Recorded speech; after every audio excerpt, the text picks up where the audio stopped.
നിന്നിലേക്ക് ഭാഗം 70. തനിക്കരികിലേക്ക് ഓടിവരുന്ന പാർവതിയെ കണ്ട് ശിവ ഒരു പുഞ്ചിരിയോടെ അവർക്ക് നേരെ കൈകൾ വിടർത്തിപ്പിടിച്ചു. പാർവതി പെട്ടെന്ന് വന്ന് ആ നെഞ്ചിലേക്ക് വീണു. ശിവ ഇരു കയ്യാലെയും അവരെ ചുറ്റിപ്പിടിച്ചു. മോനെ ശിവ, ഇടർച്ചയോടെ പാറു വിളിച്ചു. പക്ഷെ അപ്പോഴേക്കും അവരുടെ കണ്ണുനീർ അവൻ്റെ നെഞ്ചിനെ നനച്ച് ഒഴുകി തുടങ്ങിയിരുന്നു. അമ്മേ, ശിവ പതിയെ വിളിച്ചു. അവർ തേങ്ങി. ശിവയുടെ കണ്ണുകളും നിറഞ്ഞിരുന്നു. കരയില്ല എൻ്റെ അമ്മേ, ഞാൻ വന്നില്ലേ, നോക്ക്, ഞാൻ കുറച്ചു ദിവസം ഇവിടെ താമസിക്കാൻ വേണ്ടിയിട്ടാ വന്നിരിക്കുന്നത്. വെറുതെ കരഞ്ഞ് സീനാക്കിയ ഞാൻ ഇപ്പം തന്നെ തിരികെ പോവും, ശിവ അവരോട് ഗൗരവത്തോടെ പറഞ്ഞു. പാർവതി പെട്ടെന്ന് അവനിൽ നിന്നും അകന്നു മാറി കണ്ണുകൾ തുടച്ച് അവനെ നോക്കി പുഞ്ചിരിച്ചു. അമ്മ പെട്ടെന്ന് നിന്നെ കണ്ട സന്തോഷത്തിൽ. സുഖാണോ മോനെ? അവർ വാത്സല്യത്തോടെ അവൻ്റെ കവിളിൽ തലോടി. സുഖം, അവൻ പറഞ്ഞു. അവൻ്റെ മുഖത്തെ തെളിച്ചത്തിൽ നിന്നും അവന് സുഖം തന്നെയാണെന്ന കാര്യത്തിൽ അവർക്കും സംശയമൊന്നുമില്ലായിരുന്നു. ശിവ സാഗറിനെ ഒന്ന് നോക്കി. അതുവരെ അവനെ നോക്കി നിന്ന അയാൾ പെട്ടെന്ന് അവനെ നോക്കി ചുണ്ടുകൊട്ടി മുഖം തിരിച്ചു. ശിവയുടെ ചുണ്ടിൽ ചിരി വിരിഞ്ഞു.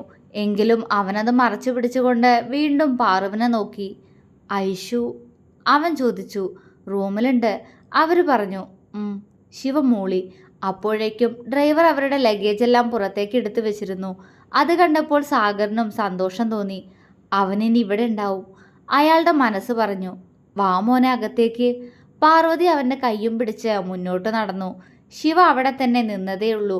അത് കണ്ട് പാർവതി അവനെ സംശയത്തോടെ നോക്കി.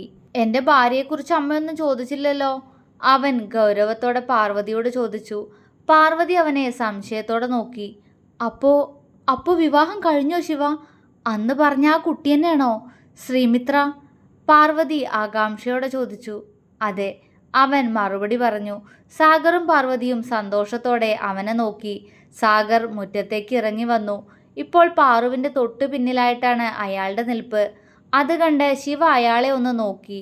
അയാൾ അവനിൽ നിന്നും നോട്ടം മാറ്റി പാർവതിയെ നോക്കി.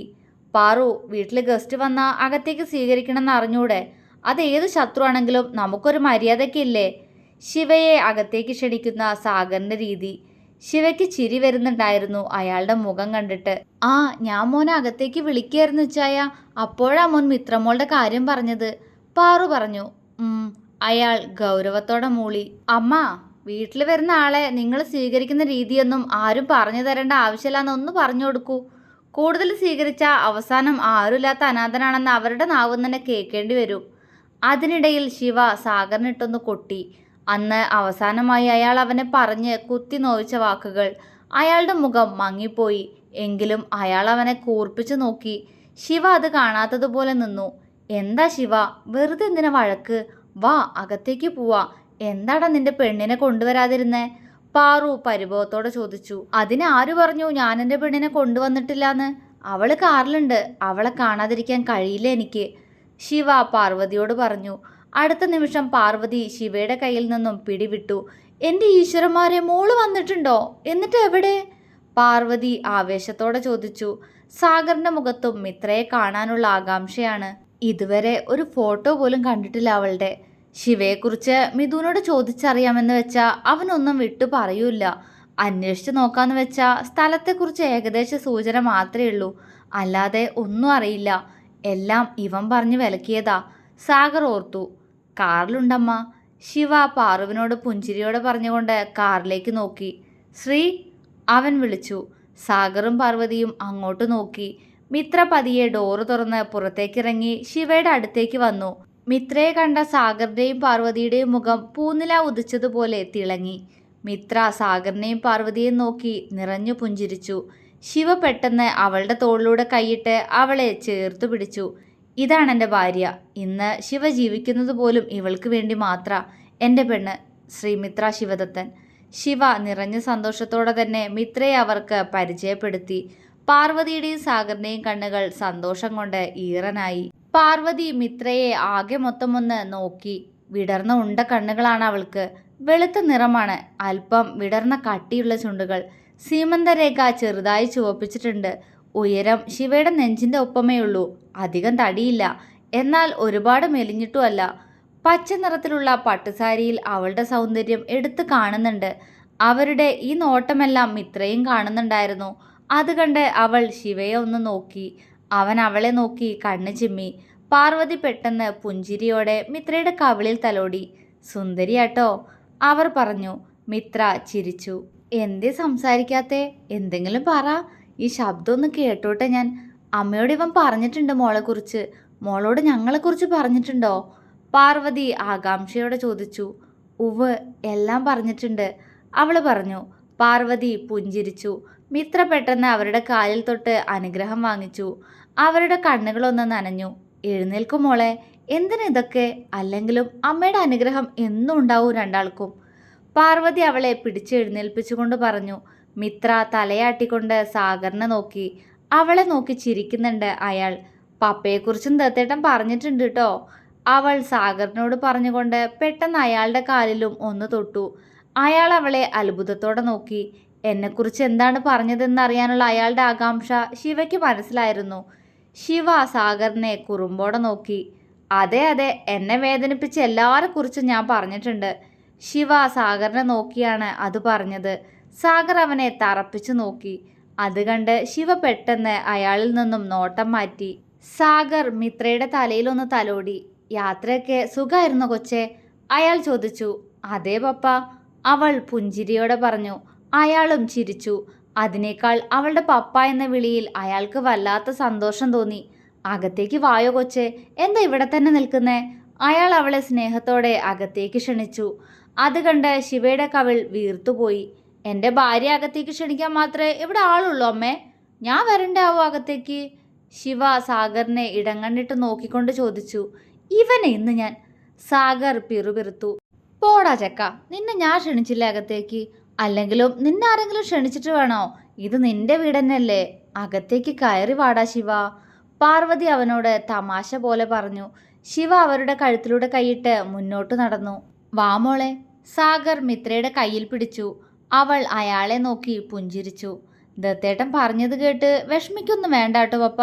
ദത്തേട്ടൻ ചുമ്മാ പറയുന്നതാ. പപ്പയെക്കുറിച്ച് അങ്ങനെയൊന്നും എന്നോട് പറഞ്ഞിട്ടില്ല. വലിയ ഇഷ്ടാ പപ്പയെൻ്റെ ദത്തേട്ടന്, അവൾ പറഞ്ഞു. സാഗർ കണ്ണുകൾ നിറച്ച് അവളെ നോക്കി. വിഷമിക്കണ്ട, എല്ലാം ശരിയാവും, അവൾ പറഞ്ഞു. അയാൾ പുഞ്ചിരിച്ചു. മോളവനെ ദത്തേട്ടെന്നാണോ വിളിക്കുന്നേ? സാഗർ സംശയത്തോടെ ചോദിച്ചു. എൻ്റെ ദത്തേട്ടനാ. ദത്തേട്ടൻ എന്നെ ശ്രീയെന്നും വിളിക്കും. എന്നെ അങ്ങനെ വിളിക്കുന്നത് എൻ്റെ ദത്തേട്ടൻ മാത്രാ. ബാക്കി എല്ലാവർക്കും ഞാൻ മിത്രയാണ്, അവൾ അയാൾക്കുള്ള മറുപടി കൊടുത്തു. അയാൾ തലയാട്ടി. അപ്പോഴേക്കും 4 പേരും വീടിൻ്റെ അകത്തേക്കുള്ള സ്റ്റെപ്പിൻ്റെ മുന്നിലെത്തിയിരുന്നു.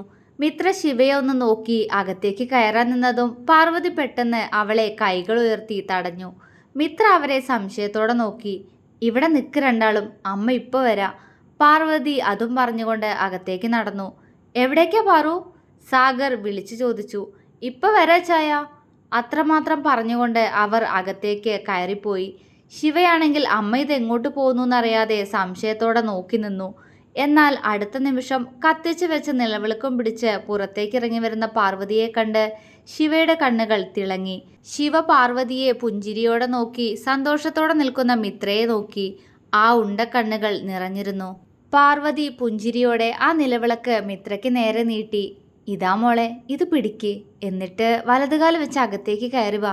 എൻ്റെ മകൻ്റെ ഭാര്യ ആദ്യമായിട്ട് ഇവിടേക്ക് കയറുന്നത് ഈ നിലവിളക്കും പിടിച്ച് എല്ലാവിധ ഐശ്വര്യത്തോടെ ആകണമെന്ന് എനിക്ക് ആഗ്രഹമുണ്ട്, അവർ അവൾക്ക് നേരെ വിളക്ക് കാണിച്ചുകൊണ്ട് പറഞ്ഞു. മിത്ര ശിവയെ ഒന്ന് നോക്കി. ശിവയും അവളെ തന്നെ നോക്കി നിൽക്കുകയായിരുന്നു ആ സമയം. അവളുടെ കണ്ണുകളിലെ നീർത്തിളക്കത്തിൻ്റെ അർത്ഥം ശിവയ്ക്ക് മനസ്സിലാക്കാവുന്നതേ ഉണ്ടായിരുന്നുള്ളൂ. കല്യാണം കഴിഞ്ഞ അന്നത്തെ ദിവസം ഒരു നിലവിളക്ക് കൊടുത്ത് മിത്രയെ വീട്ടിലേക്ക് കയറ്റാൻ താൻ ആരെ അനുവദിച്ചിരുന്നില്ല. ആ നിമിഷമാണ് ഇപ്പോൾ അവളുടെ ഓർമ്മയിലെന്ന് അവനോളം മറ്റാർക്കറിയാം. ശിവ അവളെ മങ്ങിയ മുഖത്തോടെ നോക്കി. അത് കണ്ട് അവൾ ഒന്നുമില്ല എന്ന പോലെ അവനെ നോക്കി കണ്ണ് ചിമ്മി. വാങ്ങിക്കുമോളെ. അവൾ വിളക്ക് വാങ്ങിക്കാത്തത് കണ്ട് പാർവതി വീണ്ടും പറഞ്ഞു. മിത്ര അവരെ നോക്കി പുഞ്ചിരിയോടെ പെട്ടെന്ന് നിലവിളക്ക് കയ്യിൽ വാങ്ങി. വലതുകാല് വെച്ച് കീറു കൊച്ചേ, സാഗറാണ് അത് പറഞ്ഞത്. മിത്ര അയാളെ നോക്കി തലയാട്ടിക്കൊണ്ട് പതിയെ വലതുകാൽ വെച്ച് പാലക്കിലെ മരുമകളായി അകത്തേക്ക് കയറി. അത് കണ്ട് ശിവയുടെ മനസ്സിലും ഒരു തണുപ്പ് അനുഭവപ്പെട്ടു. കാരണം അന്ന് കല്യാണം കഴിഞ്ഞ സമയത്തുണ്ടായ ദേഷ്യത്തിന് അവൾക്ക് വിളക്ക് കൊടുക്കണ്ടെന്ന് ഭദ്രയോട് പറഞ്ഞിരുന്നെങ്കിലും പലപ്പോഴും ആ ഒരു സംഭവത്തിൽ തനിക്ക് വേദനയുണ്ടായിരുന്നു. എന്നാൽ ഇന്ന് ആ വേദന തന്നിൽ നിന്നും മാഞ്ഞു പോകുന്നത് ശിവ അറിഞ്ഞു. അവൻ മിത്രയ്ക്കൊപ്പം സന്തോഷത്തോടെ അകത്തേക്ക് കയറി. ഹാളിലേക്ക് കയറിയതും ശിവ അവൾക്ക് പൂജാമുറി കാണിച്ചു കൊടുത്തു. രണ്ടുപേരും ഒരുമിച്ച് തന്നെയാണ് അങ്ങോട്ട് കയറിയതും. അവിടെ വിളക്ക് വെച്ച് പ്രാർത്ഥിച്ചുകൊണ്ട് മിത്ര ശിവയെ നോക്കി. സന്തോഷായോ? ശിവ ചോദിച്ചു. ഒരുപാട്, മിത്ര പുഞ്ചിരിയോടെ പറഞ്ഞു. ശിവ അവളെയും ചേർത്ത് പിടിച്ച് പുറത്തേക്കിറങ്ങിയപ്പോഴാണ് ഹാളിൽ ഒരു വലിയ പ്രയർ റൂം പോലെ സെറ്റ് ചെയ്ത് വെച്ചിരിക്കുന്നത് അവൾ കണ്ടത്. ബൈബിളും ഫോട്ടോസും എല്ലാം കൊണ്ടും അവയെ നല്ല ഭംഗിയാക്കിയിരിക്കുന്നു. അത് കണ്ട് അവളുടെ കണ്ണുകൾ വിടർന്നുപോയി. ഇപ്പോഴും സാഗറും പാർവതിയും അവരവരുടെ വിശ്വാസത്തിൽ തന്നെയാണ് കഴിയുന്നതെന്ന് ശിവ പറഞ്ഞ് അവൾക്കറിയാമായിരുന്നു. അതുകൊണ്ട് തന്നെ അവൾ അവരെ രണ്ടുപേരെയും ബഹുമാനത്തോടെ നോക്കി. മക്കളിരിക്കെ, അമ്മ കുടിക്കാൻ എന്തെങ്കിലും എടുക്കുക, നേരത്തെ പോന്നതായിരിക്കുമല്ലോ ഇങ്ങോട്ട്, പാർവതി പറഞ്ഞു. ഏയ്, ഞങ്ങൾ വഴിയിൽ നിന്ന് കുടിച്ചിട്ടാ വന്നതമ്മ, ഇപ്പോൾ ഒന്നും എടുക്കണ്ട, ശിവ പറഞ്ഞു. ഏയ്, അതൊന്നും സാരില്ല, അമ്മ ഇപ്പോൾ വരാം. ഇച്ചായ, മക്കളുടെ പെട്ടിയെടുത്ത് അകത്തേക്ക് വെച്ചേക്കൂ. അതും പറഞ്ഞ് അവർ അടുക്കളയിലേക്ക് പോയി. അവരോട് ഇനിയും പറഞ്ഞിട്ട് കാര്യമില്ല എന്നറിയാവുന്നത് കൊണ്ട് തന്നെ ശിവയും പിന്നെ ഒന്നും പറയാൻ പോയില്ല. ഹാളിൽ ഇപ്പോൾ സാഗറും ശിവയും മിത്രയും മാത്രമേ ഉള്ളൂ. മിത്ര സാഗറിനെ നോക്കി. അയാൾ ശിവയെ നോക്കി നിൽക്കുകയാണ്. പപ്പ, മിത്ര വിളിച്ചു. ആ, എന്താ മോളെ? അയാൾ അവളോട് ചോദിച്ചു. അത് ഐശ്വര്യ, ദത്തേട്ടൻ്റെ ഐശു, അവളെവിടെ? അവൾ ചോദിച്ചു. ശിവയും അവളെ കാണാനുള്ള ആഗ്രഹത്തിൽ നിൽക്കുകയാണ്. കാരണം വർഷങ്ങൾ കഴിഞ്ഞിരിക്കുന്നു അവളെ ഒന്ന് കണ്ടിട്ട്. അന്ന് വന്നപ്പോഴും അവളിവിടെ ഉണ്ടായിരുന്നില്ല. ശിവ ഓർത്തു. മോള് റൂമിലാ, പപ്പ വിളിക്കാ. മോളെ ഐശു. അതും പറഞ്ഞ് അയാൾ അവളെ ഉറക്കെ വിളിച്ചു. ആ, എന്താ പപ്പേ? മുകളിൽ നിന്നും ഐശു വിളിച്ചു ചോദിക്കുന്നുണ്ട്. മിത്ര ആ ശബ്ദം കേട്ട് ആകാംക്ഷയോടെ അങ്ങോട്ട് നോക്കി. ശിവയുടെ കണ്ണുകൾ നിറയുകയാണ് ചെയ്തത്. അവൻ്റെയും നോട്ടം മുകളിലേക്കാണ്. മോളെ, ഒന്ന് ഇങ്ങോട്ട് വന്നേടാ, ദേ നമുക്ക് 2 ഗസ്റ്റ് ഉണ്ട്, സാഗർ വിളിച്ചു പറഞ്ഞു. അവളിൽ നിന്നും പക്ഷേ മറുപടി ഒന്നും കേട്ടില്ല. അത് കണ്ട് സാഗർ മിത്രയെയും ശിവയെയും നോക്കി. മോൾ അറിഞ്ഞു കാണുമല്ലോ എല്ലാം. അന്നത്തെ ആ സംഭവത്തിന് ശേഷം ഐശു ഇങ്ങനെയാ. എല്ലാവരോടും സംസാരിക്കും, പക്ഷേ കൂടുതലും മൗനാണ്. വീട്ടിലാരെങ്കിലും വന്നാൽ അവരെ കാണാനൊന്നും വരത്തില്ല.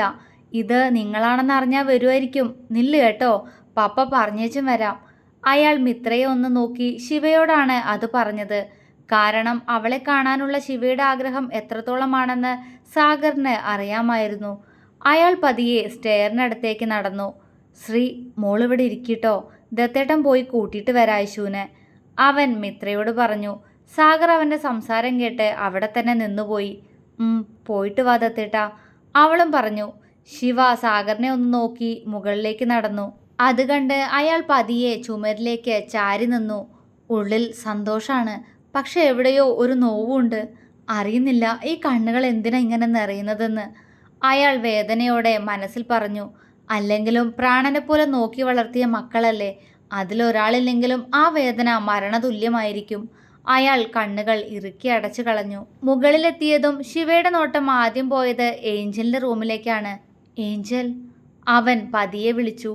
അതേ നിമിഷം തന്നെ ഒരു തണുത്ത കാറ്റ് തന്നെ പൊതിയുന്നത് പോലെ തോന്നി ശിവയ്ക്ക്. ഹൃദയം പിടഞ്ഞുപോയി.